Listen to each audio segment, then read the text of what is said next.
Herkese merhabalar. Filiz'in Mutfağı kanalıma hoş geldiniz. Bugün sizlere yapılışı çok farklı, çok lezzetli bir poğaça tarifim var.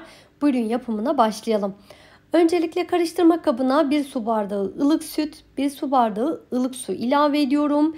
1 paket kuru maya ekliyorum.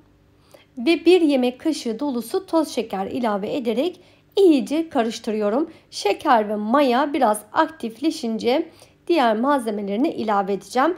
1 çay bardağı sıvı yağ ekledim. Malzemelerimiz bu kadar arkadaşlar. Artık unu ilave ediyorum. Unun yarısını bir öncesi ekledim. Yarısını da bir sonrasında ekleyeceğim. Çünkü kontrollü eklememiz gerekiyor. Aksi halde sert bir hamur elde edebilirsiniz. 1 tatlı kaşığı tuz ilave ederek iyice karıştırmaya devam ediyorum. Hamur işlerindeki en önemli püf noktası hamurun kıvamıdır. Kıvamını iyi ayarlamanızı tavsiye ederim. Tam ölçülüdür. 2-3 yemek kaşığı fazla ya da eksik un kullanması yapabilirsiniz. Çünkü unun marka ve kalitesinden dolayı farklılık gösterebilir. Ben toplamda 4,5 su bardağı un kullandım. Bardak ölçüm 200 milimlik arkadaşlar. Elimle yoğurmaya devam ediyorum. Özlü bir hamur oluncaya kadar elimle yoğuracağım. Hamur işlerindeki en önemli püf noktalarından bir tanesi de hamurun iyi yoğrulması. Şöyle hamuru kapta toparladım ve tezgaha biraz un alarak hamuru iyice tezgahta yoğuruyorum. Şöyle avucumun ortasıyla bastırarak gördüğünüz gibi hamuru iyice kıvam alıncaya kadar yoğuruyorum. Bir 5-10 dakika mutlaka hamuru yoğurun. Şöyle yumruklayarak da yoğurmanızı tavsiye ederim. Hamuru toparladığım yumuşaklığını bu şekilde sizlere göstermek istiyorum. Kulak memesi kıvamında yumuşacık bir hamur elde ettik. Hamuru mayalandırdım. Şöyle maya havasını da alıyorum. Çok da güzel kabardı gördüğünüz gibi. Yine tekrar tezgaha alıyorum ama hiç yoğurmuyorum. Sadece toparlıyorum. Eğer yoğurursanız hamurunuz söner, mayası söner. 4 eşit bezeyi ayıracağım. Her bir bezeyi yumak yapıyorum. Değerli takipçilerim, beni nerelerden izliyorsunuz? Hangi şehir, ülke, il, ilçe yoruma yazarsanız beni nerelerden izlediğinizi ben de öğrenmiş olurum. Ben sizlere güzel İzmir'imden sesleniyorum. Yumak yaptım bezelerimi. Şöyle bir kenara alıyorum. Üzerini mutlaka örterek 5 dakika kadar dinlendirdim ve tezgaha un alarak bezenin bir tanesini açmaya başlıyorum. Eğer oklava kullanması bilmiyorsanız merdane ile de aynı işlemi yapabilirsiniz arkadaşlar. Sonuçta çok aşırı ince bir hamur açmayacağız. Şöyle biraz sonra da göstereceğim sizlere.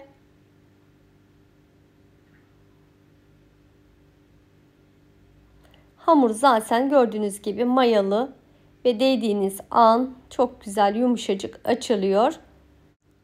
Hamuru normal yuvarlak fırın tepsisinden biraz daha büyükçe açacağım. Sizlere o şekilde tarif edeyim.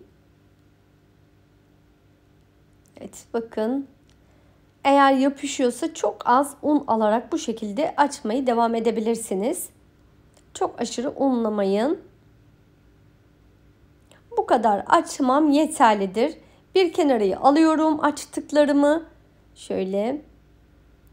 Tekrar ikinci bezeyi de açacağım. Umarım videolarımı beğeniyor, keyifle de izliyorsunuzdur.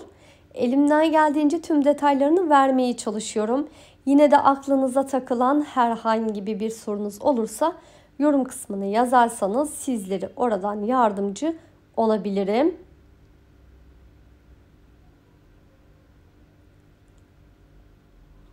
Evet, ikinci hamuru da açtım.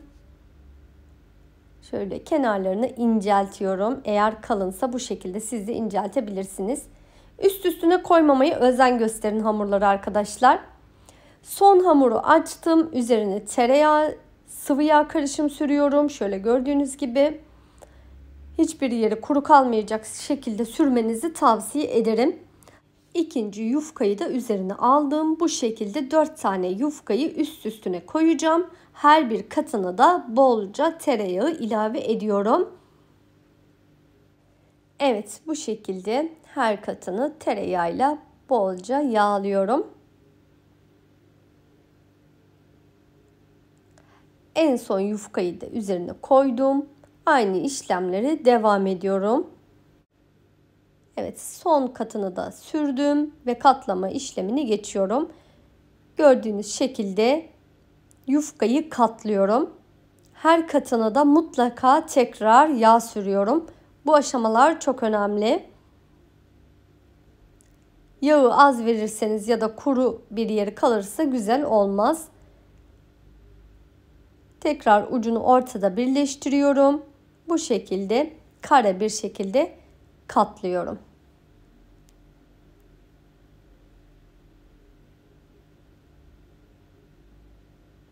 Evet. Tepsiye alıyorum. Üzerini mutlaka bir streçle hava almayacak şekilde örtüyorum. Buzdolabında yaklaşık 1 ila 1,5 saat arası içindeki yağ donuncaya kadar bekletmenizi tavsiye ederim. Eğer içindeki yağ donmazsa yağ akar ve güzel açılmaz. Hatta 2-3 saat de bekletebilirsiniz. Bu tamamen yağın donmasıyla alakalı. Şöyle bakar mısınız? Buzdolabında da mayalanıyor hamur bildiğiniz gibi. Çok da güzel kabarmış. Tezgaha biraz un serperek tezgahı alıyorum ve nazik hareketlerle merdane ile açmaya başlıyorum. Hafif yine un serpiyorum üzerine yapışmaması için. Çok sert bastırmayın lütfen. Gördüğünüz gibi baloncuk baloncuk. Hafif hafif bastırarak açmanızı tavsiye ederim. Sizinle ilk kez bu videoda karşılaştıysak kanalıma abone olmayı, videolarımı beğenmeyi ve sevdiklerinizle paylaşmayı lütfen unutmayın. Bir de bildirim zilini açarsanız en yeni birbirinden lezzetli tariflerimi ilk önce siz haberdar olursunuz. Şimdiden hepinize kucak dolusu sevgiler gönderiyorum. Açabildiğiniz kadar açın. Şöyle göstereyim arkadaşlar. Daha sonra kare şeklinde keseceğim. Çok minik minik kesmenize gerek yok. Bu şekilde kare parçalar elde ediyorum.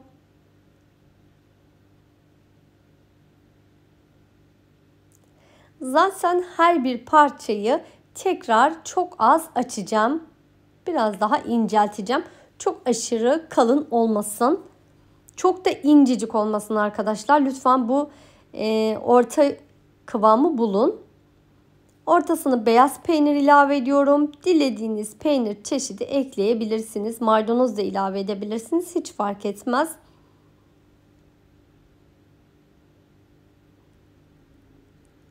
Gördüğünüz şekilde katladım ve yağlı kağıt kullanmış olduğum tepsiye alıyorum. Her bir parçayı bu şekilde devam ediyorum. İç harcını patatesli, kıymalı da yapabilirsiniz. Nasıl tercih ediyorsanız o şekilde de yapabilirsiniz. Evet, bu şekilde bir tepsi dolusu poğaçalarımı hazırladım ben. Eğer 2 tepsilik yapmak istiyorsanız miktarı arttırarak, malzemeleri arttırarak yapabilirsiniz. Yapıp deneyeceklere şimdiden afiyet şifa olsun diyorum. Yapar denerseniz yorumlarda görüş ve düşüncelerinizi bildirmeyi lütfen unutmayın. Bir tepsi hazırladım. Üzerini örterek mayalandırıyorum 10 dakika. Daha sonra yumurta sarısı, çok az süt ve sıvı yağ damlatarak yumurtayı açtım ve poğaçalarımın üzerine sürüyorum. Kenarlarına da bolca sürmenizi tavsiye ederim.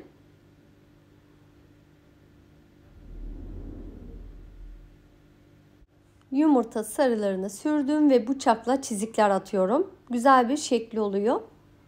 Hafif derin atmanızı tavsiye ederim. Eğer keskin bir bıçağınız yoksa jiletle de aynı işlemi yapabilirsiniz.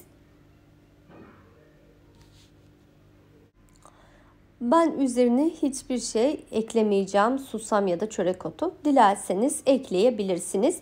180 derece alt üst ayar önceden ısıtılmış fırına gönderiyorum. Bakar mısınız? Öyle güzel kabardı ve öyle güzel bir şekli oldu ki sizlere anlatamam. Servisi alarak da geldim. Bir de sizlere iç dokusunu göstermek istiyorum.